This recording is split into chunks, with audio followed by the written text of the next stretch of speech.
One of the first decisions when designing an airplane like the DarkAero 1 is where to place the engine and propeller, and that's usually driven by the mission of the airplane. The DarkAero 1 is intended to fly fast while maintaining high efficiency, and our prop is at the front of the airplane, even though it's long been theorized that placing the prop at the back so it pushes the airplane would be better for speed and efficiency. So why is our prop at the front, or would the DarkAero 1 actually be better off with the prop at the back? Let's get into it. Before we get too far in our comparison of pusher versus puller, we have to establish some assumptions so that we're making a fair comparison. We're exclusively going to be looking at conventional configuration aircraft that are single engine and single propeller, which will look like this. The arrangement with the conventional configuration and engine and propeller at the front of the airplane is probably what you've seen most commonly in light general aviation aircraft. So the popular Lancers and Glassairs and the Cirrus SR series aircraft all look like this, as well as the Vans RVs and the DarkAero 1. Less common but interesting for the context of this discussion is the conventional configuration with the propeller in back. Probably the most notable arrangement like this is the BD-5. The Cirrus VK-30, their first aircraft design, followed this arrangement, and the Solara 500L, a new design that's just come out, looks like this. So we're just going to be focusing on these arrangements. We're not going to be evaluating canard configuration or multi-engine arrangements. You can think of this discussion as, can we make the DarkAero 1 better if we put the propeller at the back of the airplane? Probably the biggest performance metric that's going to be impacted by propeller placement is the propeller efficiency.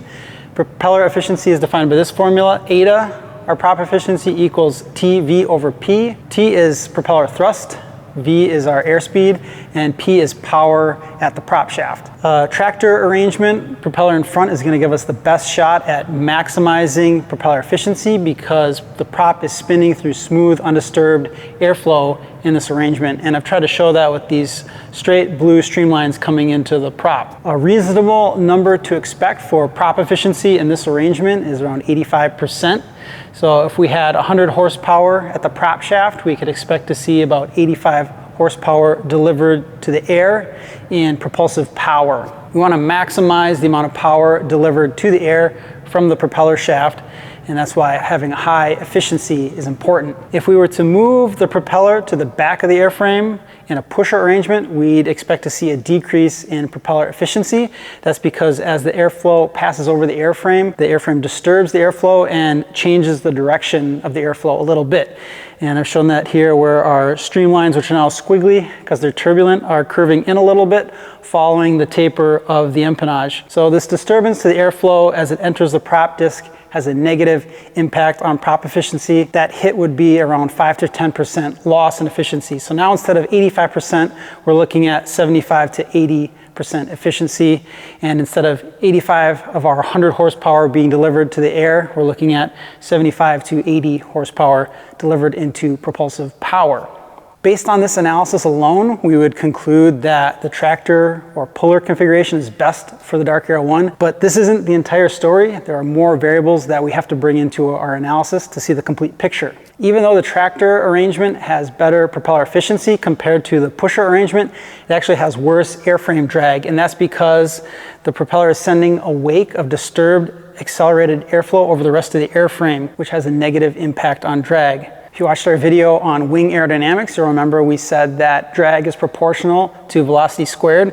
So if we have accelerated faster air passing over the airframe, it's going to have more drag compared to unaccelerated flow. And because the propeller is disturbing the airflow, it's going to trip up what would otherwise be laminar flow on the wing and increase drag. That was the other thing we said in our wing aerodynamics video, is we want to maximize laminar flow. We want air going over the wings in smooth laminar sheets. Turbulent flow like this has more drag. We can minimize any airflow disturbance over the airframe by putting the propeller at the back of the airplane like this.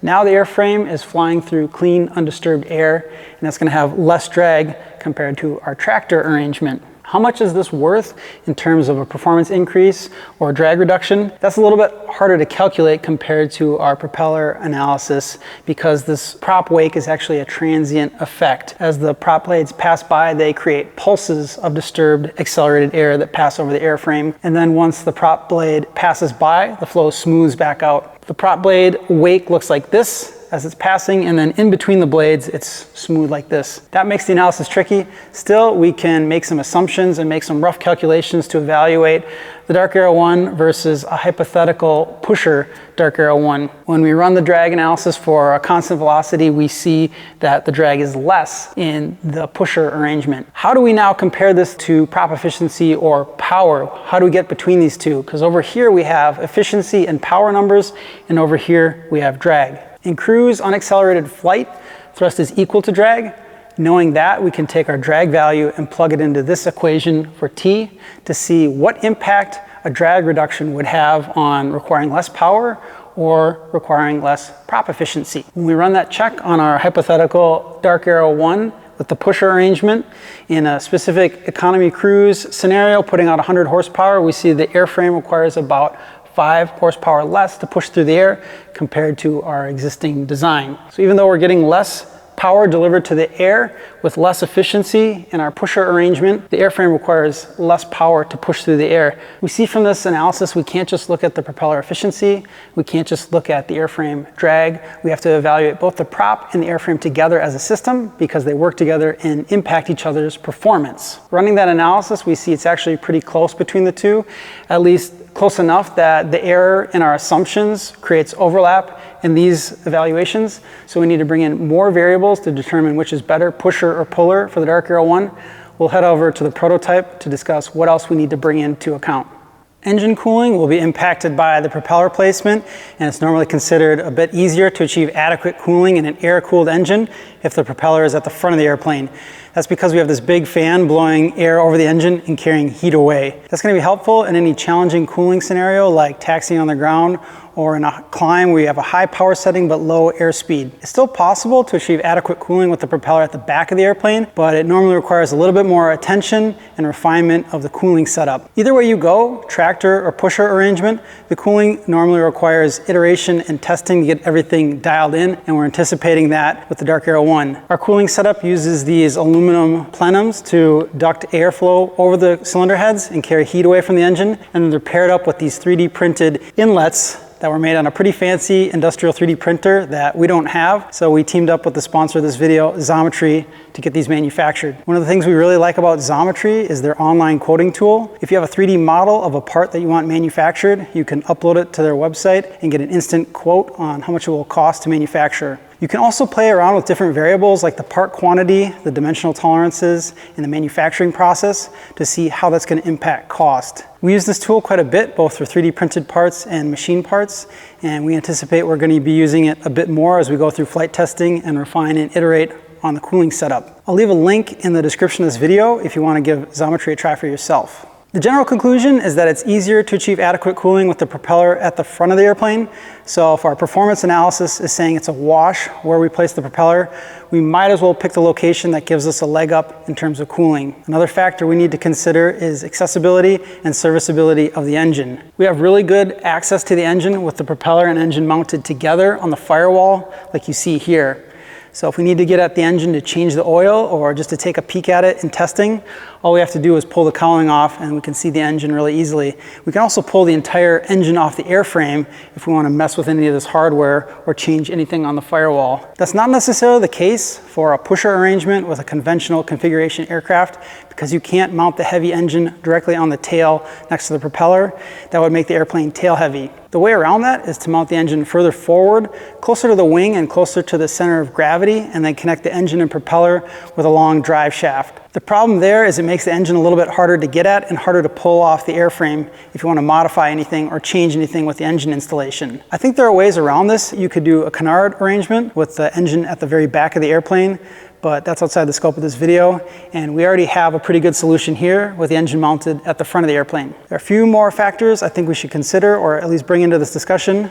We'll head over to the marker board to talk about those and wrap this up. We covered how prop placement affects performance in terms of the prop efficiency and airframe drag, and also covered some of the potential impacts on engine cooling and serviceability, but there are other considerations that are important. The prop clearance is inherently good in the tractor arrangement when we're nose high at high angle of attack, like during takeoff and landing, because the nose being high moves the prop further away from the ground and decreases the risk for a prop strike. It's the opposite situation for the pusher arrangement with the prop at the tail, because the tail being low decreases prop clearance to the ground and increases the risk for a prop strike. This is a solvable problem for the pusher configuration. The path forward is to mount the prop higher up on the airframe, or we can make the landing gear longer to further increase the prop clearance, or the tail could be built inverted so that it serves as sort of a protective structure that would hit the ground before the prop hits. Whatever solution we pick, this has to be considered in the design phase because we don't have inherently good prop clearance like we do with the tractor configuration. I think it could be argued that you could still taxi into things and hit the prop on something with the tractor arrangement,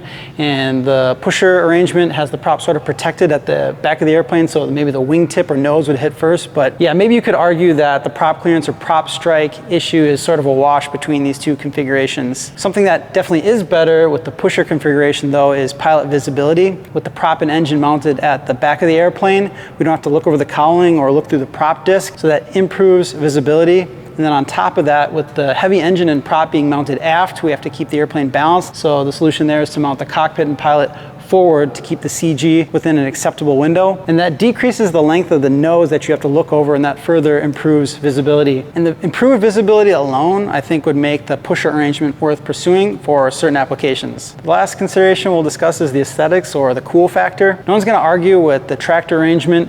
It's classic, tried and true, and this is pretty much what everyone expects an airplane to look like, but I think there's more potential to make the airplane look cool with the pusher configuration because the nose can be more streamlined and more pointy. And whether it's better performance or not, it looks faster sitting on the ground, and that's worth something, maybe just in terms of marketing. There's still more to discuss, but we can keep the conversation going in the comment section of this video. We have more videos coming out talking about the progress we're making on the DarkAero 1 prototype, so stay tuned for those. Otherwise, thanks for watching. We'll see you in the next one.